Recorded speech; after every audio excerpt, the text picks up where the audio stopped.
New Yorkers coughing it up for Chinese remedy. As the flu season slams the U.S., good old Americans are looking for relief anywhere they can find it. In the Big Apple, it looks like people have finally discovered Nimzhong's Pi Pa Gao, a Chinese herbal remedy made in Hong Kong. It helps soothe sore throats, relieve coughs, and reduce phlegm with its special sauce, lettuce, cheese. In Asia, a bottle probably costs $5 to $6, but according to the Wall Street Journal, a bottle can run as high as $70 through online third-party retailers. But not to fear, Amazon and Walmart have cheaper prices. But if you want it China cheap, head down to some of those old-school Chinatown pharmacies. King Road Medicines Group owns the cough syrup and saw its stock price shoot up 27% because of the WSJ article. You don't look so good. Watch 2 of these. This flu season in the U.S. could be a bad one. The flu has arrived early in North America as officials worry this season's outbreak could be severe. According to the CDC, the percentage of patients reporting flu-like symptoms reached the 2.2% threshold by late November, indicating flu season has begun. Experts believe the U.S. could be hit hard by the H3N2 strain this year, which the flu vaccine was found to be only 10% effective against.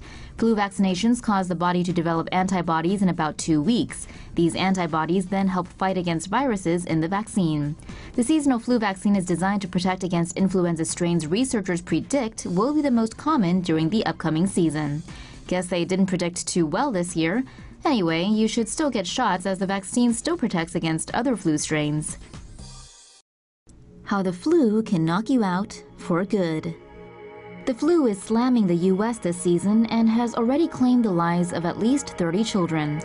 Although most people do not die from the flu, young children and people with other illnesses such as heart disease, lung disease, and diabetes are at elevated risks. Adults can succumb to the flu in 3 ways: pneumonia, sepsis, and heart attack. A person who is infected with influenza can develop pneumonia, an infection where the air sacs of the lungs fill with fluid or pus. With sepsis, the flu triggers the release of chemicals into the blood to fight infection, which in turn causes inflammation throughout the body. That inflammation can then trigger multiple organ system failure. The flu can also lead to heart attacks. A new study found that a person is 6 times more likely to have a heart attack during the week after being diagnosed with the flu compared to the year before or after the infection. Experts are urging people to go out and get flu shots even though they still may get the flu. Some protection is still better than nothing. Limitless blood supply is not too far off. It's taken nearly 2 decades, but scientists may finally have the recipe to create stem cells, that wellspring of life and holy grail of regenerative medicine. A Boston research team programmed human pluripotent stem cells to become endothelial cells, which typically line the inside of blood vessels. These were injected with special proteins called transcription factors, then transplanted into mice. Weeks later, the cells had multiplied, and in some cases formed a wide range of human blood cells in the mice's bodies. A second research team used blood cells from mice and injected them with a mix of transcription factors. The cells morphed into stem cells after incubating in petri dishes designed to mimic a human blood vessel environment. When injected into weak mice that had been treated with radiation, the stem cells regenerated both blood and immune cells. The mice recovered and went on to live full lifespans. The groundbreaking research from both teams provides hope for patients who suffer from blood cancers and other diseases. But tests need to be carried out to determine any negative effects before the procedure can go to human trials. Malaria vaccine could lead to general cure for cancer.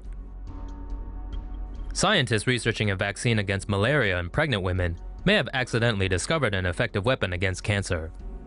Scientists from the University of Copenhagen and the University of British Columbia have identified that the carbohydrate the malaria parasite attaches itself to in the placenta of a pregnant woman is identical to a carbohydrate present in cancer cells. Scientists have created the protein that the malaria parasite uses to attach to the placenta in a laboratory and have added a toxin. The combination of the malaria protein and toxin finds cancer cells, is absorbed, then the toxin is released inside, causing the cancer cells to die. Research groups from the two universities have tested thousands of samples, from brain tumors to leukemias, and have found that the malaria protein is able to attack more than 90% of all types of tumors. The drug was tested on mice implanted with 3 types of human tumors: non-Hodgkin's lymphoma, prostate cancer, and metastatic bone cancer. The mice that were given doses of protein and toxin showed far higher survival rates than the untreated mice. Researchers are now working towards being able to conduct human trials. They say the earliest possible time frame would be in 4 years.